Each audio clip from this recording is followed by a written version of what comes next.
ঘুম থেকে উঠেই এদিক এদিক না তাকিয়ে ব্রাশটা করে মুগ ডাল ভাজা শুরু করে দিলাম, কারণ আজকে হচ্ছে বৃহস্পতিবার, আর বৃহস্পতিবারে আমরা খাই নিরামিষ, তাই হচ্ছে আজকে নিরামিষ রান্না হবে। এইদিকে দেখো মুগ ডালটা একটুখানি ভাজতে মেয়ে উঠে গিয়েছে, মেয়েকে কোলে নিয়ে মুগ ডাল ভাজা শুরু করে দিলাম, কারণ ডালটা যেহেতু বসিয়েছি পুড়ে উঠবে, মেয়েকে তাড়াতাড়ি করে কোলে নিয়ে এসে ডালটা ভাজা শুরু করে দিলাম। এদিকে ডালটা হয়ে গিয়েছে, আর এদিকে এখন কচুর লতি ভাজবো। কচুর লতি ভাজবার জন্য কচুর লতিটা একটু ভাপিয়ে নিচ্ছি, নাহলে না গলা চুলকোবে। কচুর লতি ভাপিয়ে না নিলে গলা চুলকোয়। এই দেখো এখন ঢাকা দিয়ে দেবো। এখানে কাঁঠালের গুটি আর লতি আছে, আগের দিনকে কেটে রেখেছিলাম।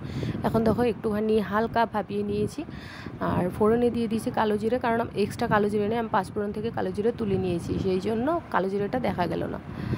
তো এবার লতিগুলো কড়াইতে দিয়ে দিলাম। আজকে কিছু কিছু রান্নাবাড়া তোমাদের সাথে শেয়ার করছি। আর মেন রান্নাটা হচ্ছে কুমড়োর বড়া, যেটা আগের দিনকে খেয়েছিলাম আমি, আমার খুব ভালো লেগেছে। আজকে নিরামিষবার পেঁয়াজ দিতে পারবো না, তবে পেঁয়াজ ছাড়াই কিন্তু ভালো লেগেছে। তো এবার লতিগুলো আরেকটুখানি ঢাকা দিয়ে ভাজবো। আর এইদিকে দেখো ভাতটা বসিয়ে দিলাম, আর লতিটা ওইদিকে ভাজা হচ্ছে। আর ভাতটা বসিয়ে দিয়ে না আমি গিয়েছিলাম কাপড় ধুতে, লতিটা ভাজা হয়ে গেছে, কারণ আমাকে না এভাবে কাপড় ধুতে হয়। ভাতটা বসিয়ে ভাতটা যখন ফুটে আসে তার আগে, তাই সে ফোটার আগে সময়টুকুতে আমি কাপড়গুলো কেচে দিই, তাহলে আর আমার কাপড়গুলো কাচা হবে না, কারণ ভাতের ফ্যান ফেলবো বলে কারো কাছে মেয়েকে রেখে আসি, তখন কাপড়টাও কেচে নিই। Hello guys, welcome back to my channel Sangeeta blogs and কমেডিতে। তোমরা সবাই কেমন আছো? আশা করছি সবাই খুব ভালো আছো, আর আমিও ভালো আছি। অর্ধেক রান্না কমপ্লিট করেছি, দেখতেই পেলে। তারপর মেয়েকে স্নান করালাম, ঘুম পাড়ালাম, কাপড় কাচা হয়ে গিয়েছে। তো ভাবছি আজকে তোমাদের সাথে আমি একটা রেসিপি শেয়ার করবো, কালকে করেছিলাম। কালকে তোমাদের সাথে সেই রেসিপিটা, মানে রেসিপি বলে নয়, বানানোর পরেও শেয়ার করা হয়নি। বড়া করেছিলাম, একটা কুমড়োর বড়া, তো সেই ভাবছি যে সেই রেসিপিটা তোমাদের সাথে শেয়ার করি।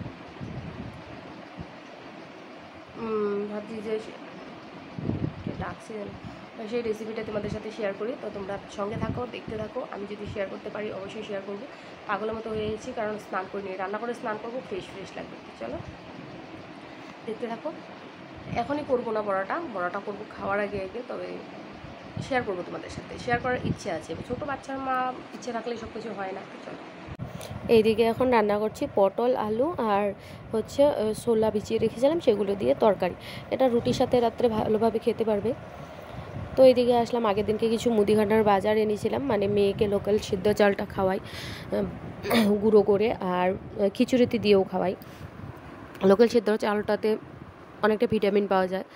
মেয়েকে ড্রাই ফ্রুটস খাওয়াতে পারি না, ওর পেট গরম হয়ে যায়, লুজ মোশন হয়ে যায়, সেই জন্য মানে ড্রাই ফ্রুটস খাওয়াতে পারি না। এগুলো থেকে চালটা লোকাল সেদ্ধ চাল খাই, যেটাতে ভিটামিন বেশি। আর এটা হচ্ছে আমাদের খাওয়ার চাল। 2 কেজি এনেছি, রেশনের চাল পাই সেটা, আর এটা মিলিয়েই খাই। তবে যে কিনে এনে চালটাই খাই, রেশনের চাল খাই না তেমনটা নয়, দুটোই মিলে মিশিয়ে খাই একসাথে। 1 কৌটো যদি এটা দিই, 1 কৌটো ওটা দিই। তো এবার চিড়েও এনেছি কিছু, 2টো কৌটোয় আমার চিড়ে ছিল, তো একটুও ছিল, অনেক দিনের ছিল, তো তিতো লাগতে পারে, সেই জন্য ফেলে দিলাম। আর কৌটোটাও একটু দেখে নিলাম। আর সেই আরেকটা যে কৌটো ছিল সেখানে ছোলাগুলো রেখে দেবো। ছোলাও এনেছিলাম আগের দিনকে, সেটা কিন্তু আমি চালের কৌটোতে রেখে দিয়েছিলাম। এখন খুলে বের করে এটাতে, তারপর মনে পড়লো হ্যাঁ আমার হাতে তো এক্সট্রা একটা কৌটো আছে, তো সেটাতে রেখে দিই। না হলে ওই প্লাস্টিকেই রেখে দিয়েছিলাম, যেহেতু আমার কাছে এখন কৌটো বাসনপত্র একটু কিছু কমই আছে। তো এবার আসলাম কুমড়োটা কেটে নিতে।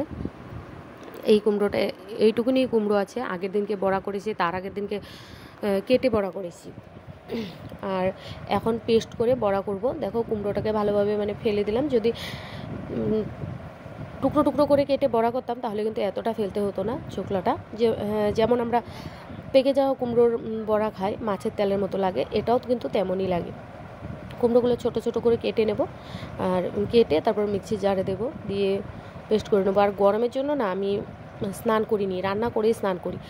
যদি গরমে ওই স্নান করে রান্না করি আবার ঘেমে ওই একাকার হয়ে যায়, সেই জন্য আর রান্নার আগে স্নান করিনি। আবার স্নান করতে হবে 2বার করে, বাচ্চার মা স্নান করে বাচ্চার সর্দি লেগে যাবে।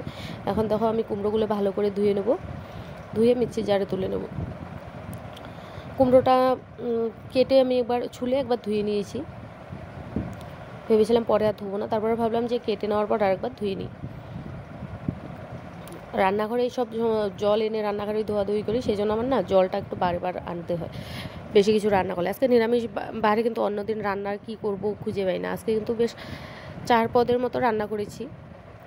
তো দেখো কুমড়োগুলো আমি ধুয়ে নিচ্ছি। এখন মিক্সির জারে চাল আর কুমড়োটা দিয়ে নেবো। আর যদি নিরামিষ বার না হয় তাহলে কিন্তু পেঁয়াজও সঙ্গে কুচো কুচো করে কেটে দিতে পারো। আমি আগের দিনকে বড়াটা করে আমি ভাবলাম যে খেয়ে যদি ভালো লাগে তাহলে তোমাদের সাথে শেয়ার করব। তখন কিন্তু পেঁয়াজও কেটে দিয়েছিলাম, আর পেঁয়াজ কেটে দেওয়ার জন্য আরও বেশি ভালো লেগেছে। আরেক দিন যদি হয় তাহলে আরেকবার এভাবেই বানাবো। আমাদের উঠোনেই কুমড়ো গাছটা আছে, সেখান থেকে নিয়েছি একটা কুমড়ো পেড়ে। দিদি অর্ধেকটা নিয়েছে, আমি অর্ধেকখানি নিয়েছি।